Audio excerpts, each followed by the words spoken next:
Iran Hamas ಮೇಲೆ ಏಕಕಾಲಕ್ಕೆ ದಾಳಿ, ಒಂದೆಡೆ ಸೈಬರ್ ಮತ್ತೊಂದೆಡೆ ವೈಮಾನಿಕ ದಾಳಿ. ಇಸ್ರೇಲ್ ನಡುವೆ ಪ್ರಧಾನಿ ಮೋದಿ ಮಾತುಕತೆ. ನಮಸ್ತೆ, ಕರ್ನಾಟಕ ಟಿವಿಗೆ ಸ್ವಾಗತ. ನಾನು ಕಾವ್ಯ ಹೆಗಡೆ. ಇಸ್ರೇಲ್ ಹಾಗೂ ಹಮಾಸ್ ನಡುವೆ ನಡೀತಾ ಇರೋ ಯುದ್ಧದ ಬಗ್ಗೆ ನಿಮಗೆ ಗೊತ್ತೇ ಇದೆ. ಇಸ್ರೇಲ್ ಮತ್ತೊಂದು ಬಲೆ ಬೀಸಿದೆ. ಈಗ ಮತ್ತೊಬ್ಬರ ಜೊತೆ ಯುದ್ಧ ಮಾಡ್ತಾ ಇದೆ. ಇಸ್ರೇಲ್ ಇರಾನ್ ಜೊತೆ ಯುದ್ಧ ಮಾಡ್ತಾ ಇದೆ. ಹೌದು, ನೀವು ಕೇಳ್ತಾ ಇರೋದು ಸತ್ಯ. ಇಸ್ರೇಲ್ಗೆ ಕುಮ್ಮಕ್ ಕೊಟ್ಟಿರೋದು ಯಾರು? ಇದರ ಬಗ್ಗೆ ಮಾಹಿತಿ ಇಲ್ಲಿದೆ ನೋಡಿ. ಹಮಾಸ್ ಮತ್ತು ಇರಾನ್ ಮೇಲೆ ದಾಳಿ ಮಾಡಿದ್ದು ಯುದ್ಧದ ಗತಿಯನ್ನೇ ಬದಲು ಮಾಡಿದೆ. ಹಾಗಾದ್ರೆ ಇಸ್ರೇಲ್ ಮಾಡ ಹೊರಟಿರೋ ರಣತಂತ್ರ ಮಾಡ್ತಾ ಇದೆ. ಸ್ನೇಹಿತರೆ, ನಿಮಗೆ ಗೊತ್ತಿರುವಂತೆ ಇಸ್ರೇಲ್ ಹಮಾಸ್ ನಡುವೆ ಯುದ್ಧ ನಡೆಯುತ್ತಿರುವಾಗಲೇ ವಿಶ್ವದ ಮೂಲೆ ಮೂಲೆಯಲ್ಲಿ ಹಲವಾರು ಯುದ್ಧಗಳು ನಡೀತಾ ಇದೆ. ಅದರಲ್ಲೂ ಮುಖ್ಯವಾಗಿ ಇರಾನ್ ಕೂಡ ಅಮೆರಿಕ ನಡುವೆ ಕೆಲವೊಂದು ದಾಳಿಗಳನ್ನ ಮಾಡ್ತಾನೆ ಇದೆ. ಇದಕ್ಕೆ ಕಾರಣ ಏನಪ್ಪಾ ಅಂದ್ರೆ ಅದುವೇ ಅಮೆರಿಕ ಇಸ್ರೇಲ್ ಸಪೋರ್ಟ್ ಮಾಡ್ತಿದೆ ಅನ್ನುವಂಥದ್ದು. ಹಮಾಸ್ ಅನ್ನ ಬೆಂಬಲಿಸೋ ಇರಾನ್ ಈ ದಾಳಿಯನ್ನ ಗಮನಿಸಿದ ಇಸ್ರೇಲ್ ಇರಾನ್ ಮೇಲೆ ಮತ್ತೊಂದು ದಾಳಿಯನ್ನ ಮಾಡಿದೆ. ಇದು ಕೂಡ ಅಂತಿಂತ ದಾಳಿಯಲ್ಲ, ಅದು ಕೂಡ ಸೈಬರ್ ಅಟ್ಯಾಕ್. ಹೌದು, ಸೈಬರ್ ಅನ್ನ ಹ್ಯಾಕ್ ಮಾಡಿದೆ. ಇಸ್ರೇಲ್ ಹ್ಯಾಕಿಂಗ್ ಗುಂಪೊಂದು ಸೈಬರ್ ಅಟ್ಯಾಕ್ ಮಾಡಿದೆ. ಟೈಮ್ಸ್ ಆಫ್ ಇಸ್ರೇಲ್ ವರದಿಯ ಪ್ರಕಾರ ಪರಭಕ್ಷಕ ಗುಬ್ಬಚ್ಚಿ ಎಂಬ ಗುಂಪಿನ ಹೆಸರು ಹ್ಯಾಕರ್ಗಳ ಗುಂಪು ಇರಾನ್ನಾದ್ಯಂತ ವಿವಿಧ ಕಂಪನಿಗಳ ಕಾರ್ಯಚಟುವಟಿಕೆಗಳನ್ನು ನಿಯಂತ್ರಣಗೊಳಿಸ್ತಾ ಇದೆ. ಇದರಿಂದಾಗಿ ಸುಮಾರು 70% ಇಂಧನ ಕಂಪನಿಗಳು ಸೈಬರ್ ದಾಳಿಯಿಂದ ಕೆಲಸಗಳು ಸ್ಥಗಿತವಾಗಿದೆ. ಸೈಬರ್ ದಾಳಿಯಿಂದ ಇಂಧನ ಕಂಪನಿಗಳಿಗೆ ಸಾಫ್ಟ್ವೇರ್ಗಳು ನಿಷ್ಕ್ರಿಯಗೊಳಿಸಿದೆ. ಕೆಲವೊಂದು ಇಂಧನ ಕಂಪನಿಗಳು ಕಾರ್ಯನಿರ್ವಹಿಸುತ್ತಿವೆ, ಆದರೆ ಅಲ್ಲಿಗೆ ಜನರು ಯಾರು ಹೋಗಬಾರದು ಅಂತ ಮನವಿ ಕೂಡ ಮಾಡಲಾಗಿದೆ.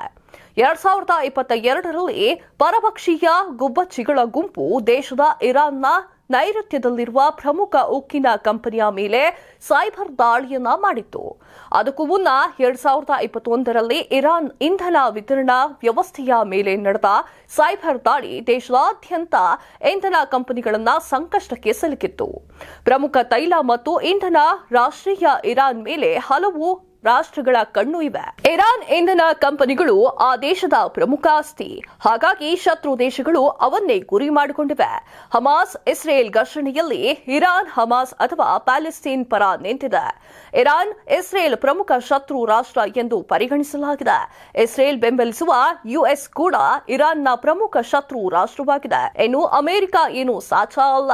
ಇರಾನ್ ಅನ್ನು ತನ್ನ ಹಿಡಿತಕ್ಕೆ ತೆಗೆದುಕೊಂಡು ಅಲ್ಲಿರುವ ತೈಲವನ್ನ ಕೊಳ್ಳೆ ಹೊಡೆಯುವ ಪ್ಲಾನ್ ಇವರದ್ದು. ಅಲ್ಲದೆ ಅಮೆರಿಕ ಇಸ್ರೇಲ್ ಅನ್ನ ಬೆಂಬಲಿಸುತ್ತಿದೆ. ಇದೇ ಕಾರಣಕ್ಕೆ ಇದೀಗ ಇಸ್ರೇಲ್ ಇರಾನ್ ಮೇಲೆ ದಾಳಿ ಮಾಡಿದೆ. ಅಲ್ಲದೆ ವಿರೋಧಗಳ ವಿರುದ್ಧ ಇರುವ ಕಾರಣ ಈ ದಾಳಿಯಿಂದಲೇ ಗೊತ್ತಾಗುವ ವಿಚಾರವಾಗಿದೆ. ಇಂತಹ ಸಂದರ್ಭದಲ್ಲಿ ನರೇಂದ್ರ ಮೋದಿಯವರು ಇಸ್ರೇಲ್ ಪ್ರಧಾನಿ ಬೆಂಜಮಿನ್ ಅವರೊಂದಿಗೆ ದೂರವಾಣಿ ಸಂಪರ್ಕದಿಂದ ಮಾತನಾಡಿದ್ದಾರೆ. ಇಸ್ರೇಲ್ ಹಾಗೂ ಹಮಾಸ್ ಸಂಘರ್ಷಕ್ಕೆ ಸಂಬಂಧಿಸಿದಂತೆ ಇಸ್ರೇಲ್ ಪ್ರಧಾನಿ ಬೆಂಜಮಿನ್ ಜೊತೆ ಸಮುದ್ರ ಸಂಚಾರ ಸುರಕ್ಷಿತ ಕಾಳಜಿ ಸೇರಿದಂತೆ ಫಲಪ್ರದ ಚರ್ಚೆ ನಡೆಸುವುದಾಗಿ ಮೋದಿ ಅವರು ಟ್ವೀಟ್ ಮೂಲಕ ತಿಳಿಸಿದ್ದಾರೆ.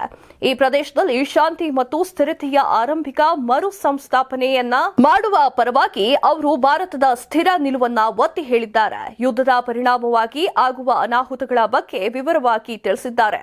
ಅಲ್ಲದೆ ಇಸ್ರೇಲ್ ಮತ್ತು ಪ್ಯಾಲೆಸ್ಟೈನ್ನಲ್ಲಿರುವ ಕಾರ್ಮಿಕರ ಕುರಿತು ಮಾತನಾಡಿದ್ದಾರೆ. ಒಟ್ಟಿನಲ್ಲಿ ನಾವು ಹೇಳುವುದು ಇಷ್ಟೇ ಸ್ನೇಹಿತರೆ, ಆದಷ್ಟು ಬೇಗ ಯುದ್ಧ ನಿಲ್ಲಲಿ, ಶಾಂತಿ ನೆಲೆಸಲಿ, ಅಲ್ಲಿನ ನಾಗರಿಕರು ನೆಮ್ಮದಿಯಿಂದ ಜೀವನ ಮಾಡಲಿ. ಇದೆಷ್ಟು ಈ ಹೊತ್ತಿನ ಸುದ್ದಿ. ಮತ್ತಷ್ಟು ಸುದ್ದಿಗಳಿಗಾಗಿ ನೋಡ್ತಾ ಇರಿ ಕರ್ನಾಟಕ ಟಿವಿ. ಇದು ಕನ್ನಡಿಗರ ಧ್ವನಿ. ಈ ಭೂಮಿ ಮೇಲೆ ತಾನಷ್ಟೇ ಉದ್ಧಾರ ಆದ್ರೆ ಸಾಕು, ಬೇರೆಯವ್ರನ್ನ ಬೆಳೆಸೋ ಉಸಾಬರಿ ನಮ್ಗ್ಯಾಕೆ ಅನ್ನೋರ್ ಸಂಖ್ಯೆನೇ ಜಾಸ್ತಿ. ಆದ್ರೆ ಕೆಲವರು ಮಾತ್ರ ತಾನು ಬೆಳೆಯೋದ್ರ ಜೊತೆಗೆ ತನ್ನವರನ್ನು ಕೂಡ ಬೆಳೆಸ್ತಾರೆ. ತಮಗಿಂತ ಎತ್ತರಕ್ಕೆ ಬೆಳೆಯೋಕೆ ಬೆಳಕಾಗ್ತಾರೆ. ಸಾಧಿಸುವ ಗುರಿ ಇದ್ದವ್ರಿಗೆ ದಾರಿದೀಪ ಆಗ್ತಾರೆ. ಇದೀಗ ನಾನು ಇತರರ ಭವಿಷ್ಯಕ್ಕೆ ಬೆಳಕಾಗುವವರ ಸಂದರ್ಶನ ಮಾಡಲು ಹೊರಟಿದ್ದಾನೆ. ಮಿಸ್ ಮಾಡದೆ ನೋಡಿ ಕರ್ನಾಟಕ ಟಿವಿ. ದಾರಿದೀಪ.